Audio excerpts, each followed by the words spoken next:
We fought. We fought extremely hard last night. You know, proud of the effort that we left out there. You know, everybody stepped up, and you know, we tried to pull off a victory. But at the end of the day, going back in that locker room, you know, it just put everything in perspective of, you know, the being together since September. You know, working every single day. You know. Being with one another every single day more than our own families. You know, last night after a game like that, you know, everything just get put in perspective of now, you know, you got to be away from these guys or, you know, everything. You know, and you just look at them in a different light and you really find more of an appreciation for them. DeMar, how much is Kyle's future on your mind, even this morning? I haven't thought about it, honestly.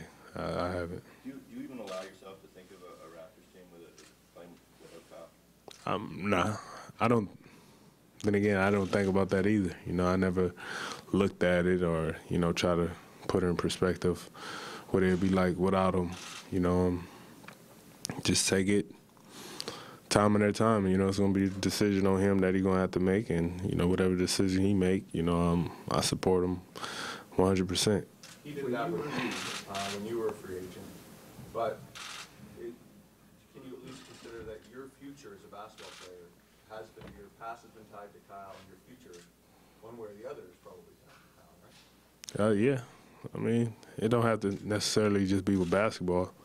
You know, we gain some that go way beyond basketball, so that's why when it comes to things like this, you know, I don't put the pressure on him, or I don't say do this, do that. You know, he got to make the decision, and whatever one he make, you know, as a friend, I got to be there to support him. You know what I mean? Because, you know, like you said, you know, there's something beyond basketball, and you know, I wouldn't want to hinder him or make anything more, you know, hectic than it's already going to be. So.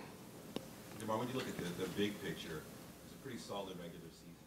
Do you look at this team having a long way to go to get to the next level, or just that you seem like you're close to getting where you want to be? We're close, but saying that, when you close, you still feel, you know, so far. You know, it's kind of like being in traffic. You know, you gotta go 2 blocks, but if it's traffic, it can take you an hour to get somewhere that's 2 minutes away. You know, I say that to say this is just, you know, we close. You know, it's just a matter of doing the one right thing the right way that makes everything else clicks. I think it's fair to say there will be change on this roster before you guys get back to camp. What do you think you need to get to the next step?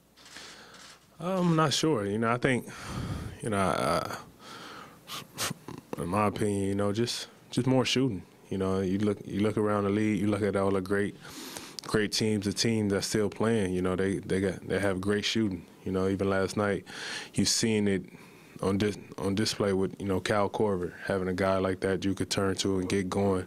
You know, guys that can stretch the floor. You know, keep the floor space. You know, and you know, a three-point line is definitely deadly now. The more shooters you have on the team, the deadlier you could be. So, you know, I'll say that for sure. DeMar, the team actually was pretty young, and a lot of young guys that got to play this year. How did you see their development go? Is there anyone in that group that you see going to take that next step or a big step this summer? Oh yeah, you know, you got the rookies. You know, they did a tremendous job. You know, we had a lot of rookies start for us early on. You know, and they did a great job. You know, I think a lot of people forget that. You know, we had Yak starting. You know, he came and held it down in a big way for a young guy. You know, you got Fred. You know, all these guys, you see their confidence grow. And halfway through the end of the season, halfway through the season, you know, you see their confidence when they come in, when they working. You know, whenever. Excuse me, whenever they was down in the D League, you know, and that experience, they bring it right back up, you know, to us, and it was great. And just to have that confidence and have a summer to know what to expect, put in the work, you know, it's going to be great for them. Is there anyone in that group that has the potential to become a three-point threat for this? Yeah, you gotta, you know, you can put it on all of them. You know, at this point, you know, guys develop skills like that quick. You know, I remember Serge, when Serge first came in the league, he wasn't known as a shooter at all, or let alone a stretch big, and see him translate his game over to that, you know, it shows you that anything's possible. So, you know, it's going to be a great summer for them to be able to work on their game and, you know, bring whatever we may need next year. What's the priority for you this summer? Is there something specific that you want to work on, or is it just more of the same? More so everything. You know, I pride myself coming back better. That's just my main objective. You know, even thinking this morning of things how I could be better come next season. You know, it's just eating away at me. But, you know, I got to sit down for, you know, a couple of weeks and at least, you know, recoup mentally and physically, you know, before I get back at it. But, you know, it's definitely be something that, you know, pretty sure that'd be evident what I got better at next year. But you said about the recouping, and I was going to ask because you had the Olympics this summer with Kyle. You had maybe what, a week and a half between the Olympics, and then you came right into training camp here.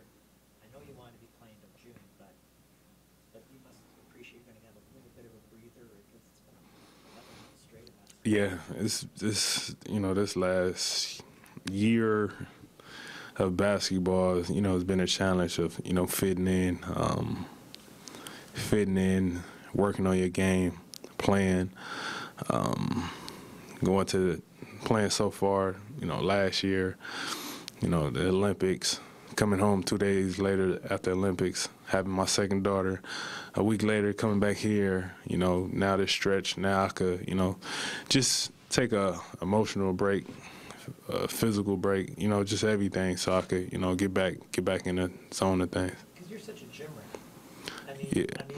over the ACC, the security will say, like, you know, you show up all of a sudden late at night, it's you coming in, you go up to the hill practice facility and just start hitting shots.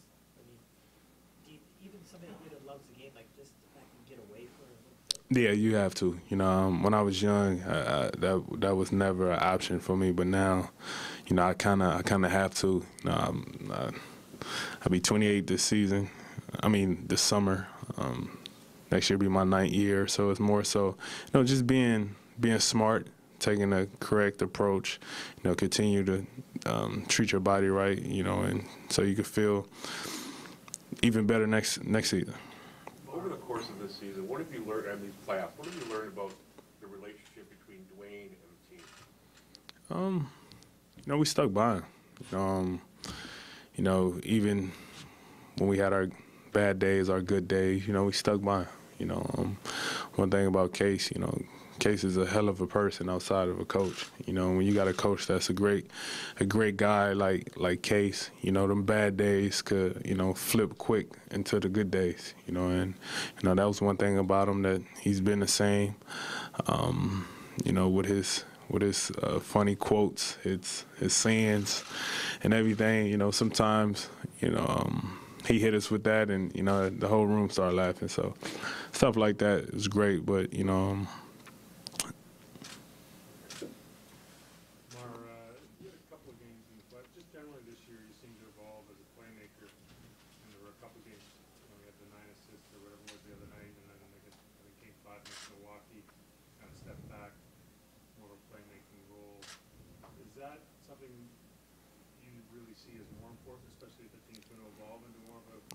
For sure. That's one thing that I've been more conscious of. You know, I just want to make the guys around me better. I know I could score whenever I want. You know, the confidence I have with scoring is always going to be there. You know, so it's just on me, you know, giving my guys out there even more confidence when I'm out there playing with them, swinging the ball, and, you know, just being as deadly as a passer, as a scorer. You know, that's the next step for me that I really want to show and really want to be great at.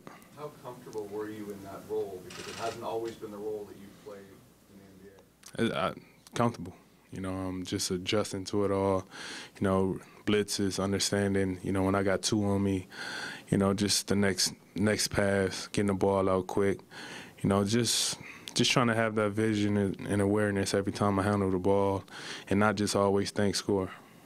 What are the challenges of that for you? Just figuring out when to do it, you know, because sometimes mentally you could become locked in scoring-wise, and, you know, you can lose sight of, you know, passing or making that next pass, or, you know, especially with me, you know, I just feel like no matter if one or two guys on me, you know, I could get my shot off and make it, you know, more so using that. You know, I kind of did it a lot last night, you know. I was accepting two guys on me and trying to get the pass out and, you know, trust my teammates. So for me, just finding that thin line of, you know, going at it either way. DeMar, you said last night that you touched the break of the team back-to-back 50-win seasons. Also, top in the basket being the pride you take and maybe sticking with one franchise. Do you take that then as kind of the ownership that you have within this organization to make your voice heard to decide in terms of off-season and what you'd like to see and the vision for the future? Yeah, I think it's, you know, I never stepped in that lane because, you know, it's understood, you know, when the organization understands winning and wants to win, you know, you don't have to worry about that. You know, I just try to worry about, you know, myself, understand I need to be better for whatever, you know, the next season brings. But I understand it's going to be a team that's going to compete to try to win, you know, not to just, you know, figure it out or, you know, wait the next year. You know, we showed it this year, you know, winning 50-plus again, you know, and always being counted out every single year, you know. So it's just a challenge for me, you know, whatever other 14 guys out there with me. When Norm first came to this team, they sent him down to work with Jesse, and they actually put him at the point. Just like, how important is it in today's environment to have a second, third ball handler on the court to make things happen? And how has Norm progressed in that? We saw him look pretty good in that Milwaukee series. How has he progressed? Yeah, you just said it. You know, having a guy that can handle the ball, run screen and rolls. You know, he came through big for us in that Milwaukee season. You know, once he went in and started lineup, we trusted him to handle the ball, and we won 3 games in a row. You know, his passion of wanting to continue to get better every single day, no matter what you tell him to do. You know, the guy starts a few games and don't play for a couple of weeks and get called on and be a true professional to go out there and play, whatever it is, to defend, to handle the ball. You know, so that says a lot about him. So, and you've seen it from his growth from going down in D-League. And it's paid off great. You know, it's just his second year, and he gained so much experience of being a rookie, having chance to play last year in big moments, and even this year. You know, so to have another summer with him, you know, hopefully I get to spend a lot of time with him this summer, and you know, just try to come back even better. DeMar, if this team wants to evolve in the way that you evolved in the playoffs in terms of a faster team, more three-point shooting, more passing, you talked about needing more shooting. Can you do that and compete kind of at the highest levels with the same personnel, or do you need to adjust the roster? I'm not sure. Hopefully, after I finish playing, I could be a GM or something, and I have the answer for you. But I don't know. You know, they did a great job. You know, the front office did a great job last few years of getting everything that we needed, you know, when we needed it, and we made it work. You know, every single year we tend to get better, you know, except from that Washington series when we got swept. But, you know, we always made progression every single year, you know. So, you know, they did a great job with that, and, you know, I got all the faith in the world that they'll figure it out again.